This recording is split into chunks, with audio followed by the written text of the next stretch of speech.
Hello friends. पिछले video में हमने ट्रिब्यूनल्स के बारे में पढ़ा था। ट्रिब्यूनल्स की डेफिनेशन क्या होती है और वो ये कौन कौन से आर्टिकल के अंदर आता है। आज हम उसी के अंदर एक आर्टिकल 323 ए उसके अंदर आने वाले एडमिनिस्ट्रेटिव ट्रिब्यूनल के बारे में पढ़ेंगे। एडमिनिस्ट्रेटिव ट्रिब्यूनल में सेंट्रल एडमिनिस्ट्रेटिव ट्रिब्यूनल आएगा, जिसको सेटअप किया गया था 1985 में। इसकी 17 बेंचेज हैं और 21 सर्किट बेंच है। हाल ही में ये न्यूज़ में है क्योंकि जो ऑल इंडिया कॉन्फ्रेंस हुई थी कैट की, वो न्यू दिल्ली में 16/5/2020 को हुई थी और इसकी अध्यक्षता की थी union minister of law and justice ने। इसमें डिसाइड किया गया कि जो पहले कैट सेंट्रल सर्विस इश्यूज को ही हैंडल करता था, अब वो और डिस्प्यूट्स को हैंडल करेगा। कौन से?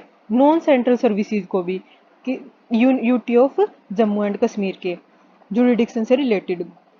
It is a multi-member body consisting of single chairman and 65 members. They are drawn from both judicial and administrative streams, and their term of service is 5 years or 65 years of chairman, and for members it is 62 years or 5 years, whichever is earlier. Chairman is appointed by the president. Appointment of member in CAT is made on the basis of recommendation of a high-powered selection committee that is chaired by a sitting judge of Supreme Court nominated by the Chief Justice of India.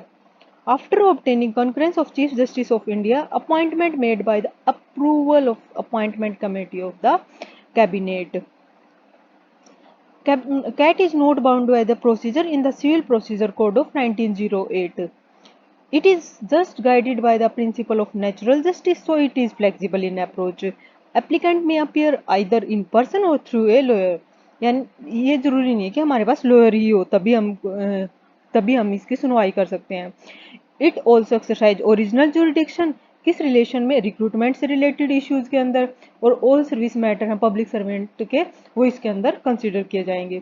इसकी jurisdiction कहाँ तक stand करती है? जितनी भी all India services हैं, central services हैं, civil employees हैं डिफेंस सर्विस के, like doctor, teacher and extra in defence service. Exception important: member of defence force, officer, secretarial staff of the parliament are not considered in the CAT. Now we study about the state administrative tribunals.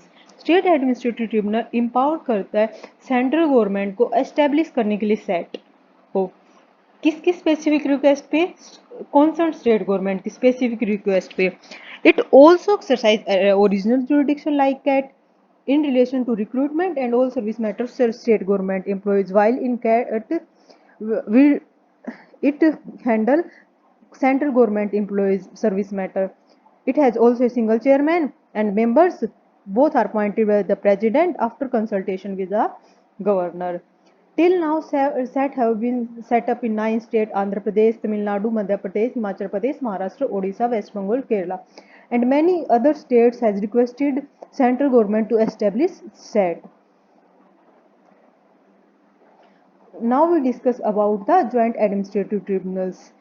It means in administrative tribunal act of 1985 एक provision किया गया कि अगर दो या दो से ज़्यादा स्टेट भी मिलके अगर एडमिनिस्ट्रेटिव ट्रिब्यूनल को सेटअप करना चाहते हैं तो वो कर सकते हैं, और उसके जो चेयरमैन और जो मेंबर होंगे वो भी प्रेसिडेंट अपॉइंटमेंट करेगा। किसकी कंसल्टेशन से? दोनों जो भी कंसर्न स्टेट्स हैं उनकी कंसल्टेशन से। इसके अंदर पावर और जुरिडिक्शन पावर और जुरिडिक्शन किसके इक्विवेलेंट होगी? जो स्टेट एडमिनिस्ट्रेटिव ट्रिब्यूनल है उसके इक्विवेलेंट इसकी पावर और जुरिडिक्शन होगी।